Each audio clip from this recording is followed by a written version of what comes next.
There are a lot of things that don't make sense when it comes to airlines. You know, the fact that airline fare pricing is almost nonsensical at times, and also fees. Airlines are drunk on fees and they're making more and more money by charging fees. So I'm not so surprised, but TPG reader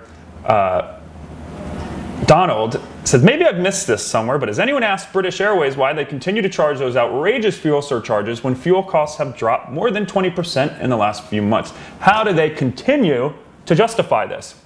Well, Donald, they justify it because people pay it. In most foreign countries, most foreign frequent flyer programs do charge crazy fuel surcharge fees that you know, they escalated when fuel prices were through the roof, but now that they're at not all-time lows, but pretty low numbers, they're not going to get rid of them. They do this so that less of the ticket price can be taxed, right? If more of it is a fuel surcharge, they get out of paying taxes on it. They can advertise lower fares.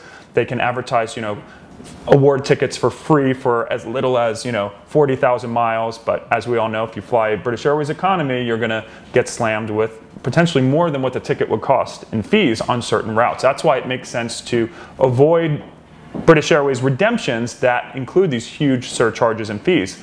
You can't avoid them on British Airways international flights, but you can by, you know, redeeming with Aer Lingus or Air Berlin, or, you know, domestically with AA, you know, New York to Miami round trips, 15,000 Avios, and no last minute ticketing fees. That same exact flight with Advantage is 25,000 AA miles, and they charge a $75 last minute fee. So it's all about leveraging each program, and if you think that they're going to reduce the fees anytime soon, I suggest you pour yourself a drink, because I don't think it's going to happen. So anyway, it doesn't make sense to me, you know, that the fuel surcharges wouldn't go down, but guess what? They're companies and they're going to try to make record profits, and they're all doing pretty good. So it's all about maximizing each program and avoiding those landmines of fees out there.